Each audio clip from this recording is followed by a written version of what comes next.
अस्सलाम वालेकुम दोस्तों, आप देख रहे हैं Altaf Malik YouTube official channel. आपसे रिक्वेस्ट, जिन्होंने मेरे चैनल को सब्सक्राइब नहीं किया वो सब्सक्राइब कर लें, जिन्होंने किया हुआ है उनका शुक्रिया। आपसे रिक्वेस्ट है कि आप इसको लाइक भी करें वीडियो को, और ज़्यादा से ज़्यादा शेयर भी करें, और अपनी राय का इजहार कमेंट्स बॉक्स के अंदर लाजमी करें। आज जो मैं ख़बर देने जा रहा हूँ, आपने स्किप नहीं करना इस वीडियो को, और मैं ये समझता हूँ कि ये वीडियो आपके दिल को जो है वो तसल्ली देगी। और मैं ये पहले भी कहता रहा हूँ कि जो अहले सुन्नत से टकराया है उसको पाकिस्तान में जिस तरह से फिर उसके साथ सलूक हुआ है, आप इसका वो देख सकते हैं कि नवाज शरीफ ने जो वो किया था अहले सुन्नत के हवाले से कि गाजी मुमताज़ कादरी को फांसी पर उसने चढ़ाया था, उनको शहीद किया गया था।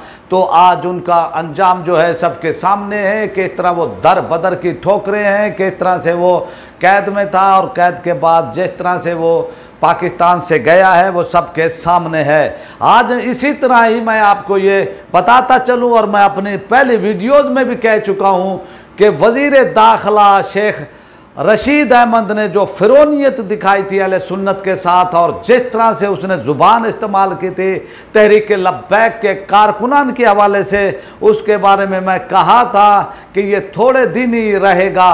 और आज ये जो है मैं आपको ब्रेकिंग न्यूज़ देने जा रहा हूँ। इमरान खान ने फैसला कर लिया गया है कि इनको रिमूव करने का, इनको हटाने का। ये एक बहुत बड़ी खबर है। देर या बदेर जो है आपको ये खबर मिल जाएगी कि शेख रशीद को जो है हटाने का फ़ैसला कर लिया गया है। और मैं ये समझता हूँ जिसके कहने पर भी ये शेख रशीद जैसा सियासतदान, जो कि सियासत के रमूज़ को वो समझता है, सियासत को समझता है, सियासत की अल्लबे को समझता है, लेकिन वो इस्तेमाल हो गया। और मैं उसको उस वक्त भी कहा था कि शेख साहब कि ये जो आप कुर्सी पर बैठे हैं ये कुर्सी चंद दिन की है, ज़्यादा देर नहीं है, और आपको ये कुर्सी का ये फिरौनियत, ये कुर्सी पर बैठने की जो फिरौनियत थी एक ओहदे की, ये जल्द आपको ले डूबेगी। और ये वो कुर्बानियाँ जो दी हैं तहरीक लब्बैक के कारकुनान ने और उनके वर्कर ने, और उनका जो शहीद हुए हैं, जो ज़ख्मी हुए हैं, उनका खून जो है रंग लेकर आया है, और उनका खून, उनकी शहादतें जो हुई हैं और उनका खून रंग लेकर आया। आपने देखा कि किस तरह से वज़ीर आज़म पाकिस्तान जो है एक्टिव हुए।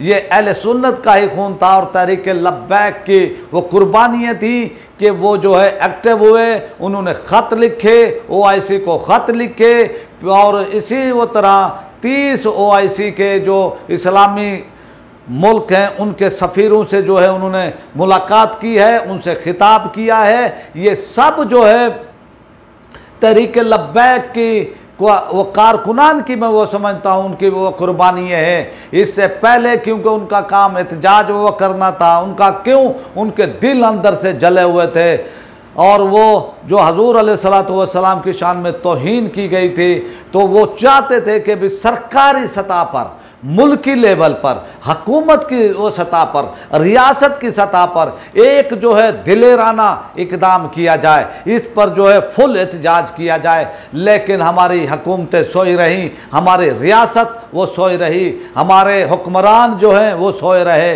लेकिन मैं वो कुर्बान जाऊं तहरीक लब्बैक के कारकुनान पर, जो इन्होंने अपनी शहादतें दी हैं, अपनी वो कुर्बानियाँ दी हैं, और इनकी ये कुर्बानियाँ तारीख़ के अंदर जो है लिखा जाएगा कि नामूसे रिसालत के हवाले से इन लोगों ने जो शहादतें दी हैं, और इन शहादतों की वजह से जो है एक मौक़िफ़ इख्तियार किया गया, और एक हमारे सोए हुए, जो कि एक नींद में सोए हुए थे, गहरी नींद में सोए हुए थे, हमारी रियासत जो है गहरी नींद में सोए हुई थी, वो इनकी वो कुर्बानियों से, इनके एहतजाज से वो जागे हैं, और कुछ एक्टिविटीज़ हो रही हैं। और ये जो उन्होंने मुलाकात की है, खिताब किया है, स्पीच की है, मैं वो समझता हूँ कि ये पहले हो जाना चाहिए था। ये एहतजाज जो है पहले हो जाना चाहिए था, जो कि फ़रांस के सफ़ीर के हवाले से था। ये जो है हुकूमत को पहले कर लेना चाहिए था। इसीलिए कहते हैं कि दुनिया के अंदर जो है बुज़दिलों की जो है कोई जगह नहीं है। ये ज़िंदगी और ये दुनिया जो है दिल वालों की, और जो दिल वाले हैं, जो दिलेर हैं, उनकी वो कदर वो करती है, और तारीख़ भी उनको उन्हीं को याद वो करती है। और बुज़दिल जो हमेशा से बुद्ध रहे, तारीख़ में जो है ताने के तौर पर उनको याद किया जाता है, जो डर गए और जो के हालात के उससे जो है वो डर गए, किसी ताकत से वो डर गए, किसी उससे मामलात से वो डर गए। तो मैं ये समझता हूँ ये एक बहुत वो बड़ी अचीवमेंट है, और ये अचीवमेंट जो है तहरीक लब्बैक के कारकुनान की शहादतें हैं, उनकी कुर्बानियाँ हैं, उनका कैदो बंद में जो है वो बंद होना है, उन पर जो जुल्म वो तशद्दुद किया गया है। और इसके सरबरा TLP के सरबरा हाफिज साद हुसैन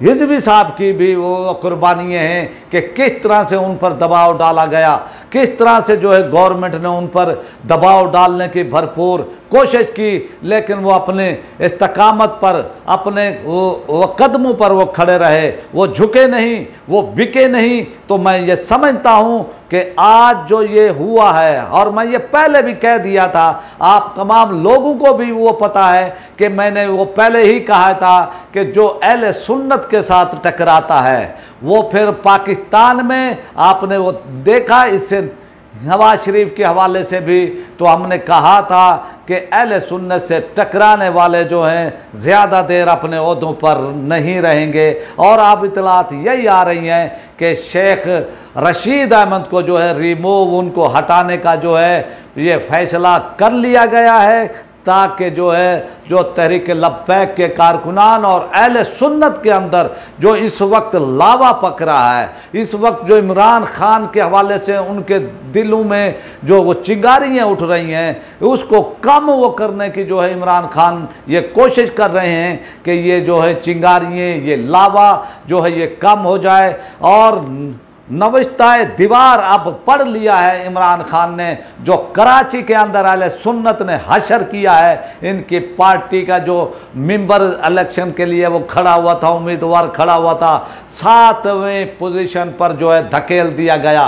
पहली वो पोजीशन से उसको जो है 7वीं पर वो धकेल दिया गया है। तो अब उन्होंने अगर नविश्ता दीवार पढ़ लिया है तो फिर ये जो फ्रांस का मामला है, उनके सफ़ीर का मामला है, और असम्बली के अंदर जो अभी डिबेट इस पर जो है खुलकर वो करानी चाहिए। और हाफिज साद हुसैन हिज़्बी साहब को जो है फौरी फिलफौर रिहा वो करना चाहिए, और जो है तहरीक लब्बैक को मेन स्ट्रीम के अंदर खुलकर जो है उनको अपनी वो सरगर्मियाँ, सियासी सरगर्मियाँ वो करने की जो है इजाज़त दी जाए, और ये कलअदम का जो टैग है इसको ख़त्म किया जाए। अगर इसको ना हटाया गया, अगर इस पर जो है ताख़ीर की गई, तो ये समझ लें कि फिर हुकूमत के लिए ही मसाइल पैदा होंगे।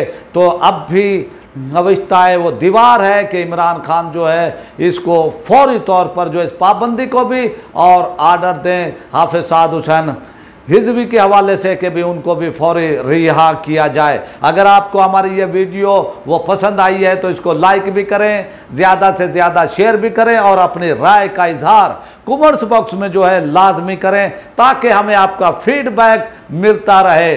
आप डटे रहें, हक के मौका पर वो डटे रहें, हम आपके साथ हैं, हम भी आपके साथ ही वो डटे रहेंगे, और इंशाल्लाह आपके साथ ही आपके हम आवाज़ होंगे। और इंशाल्लाह अपना जो ये हम वो काम कर रहे हैं आवाज़ उठाने का, आपका पैगाम, TLP का पैगाम, नामुसे रिसालत का पैगाम और अहले सुन्नत का पैगाम हम इंशाअल्लाह जो है इसी जुर्रत, इसी बहादुरी से जो है हम पेश करते रहेंगे। और आपका काम है कि हमारे इस आवाज़ को ज़्यादा से ज़्यादा लोगों तक आप वो पहुँचाएँ। ये आपका फ़र्ज़ वो बनता है, वो इसलिए कि हम भी अहले सुन्नत की वो तर्जमानी अदा वो करने की कोशिश कर रहे हैं। आप भी हमारे हक़ में दुआ करें कि अल्लाह ताला हमें इस पर इस्तकामत दे। आप चाहते हैं आपसे इजाज़त, फिर नई वीडियो नए व्लॉग के साथ हाजिर होंगे। उस वक्त तक के लिए आपसे चाहते हैं इजाज़त। पाक फौज जिंदाबाद।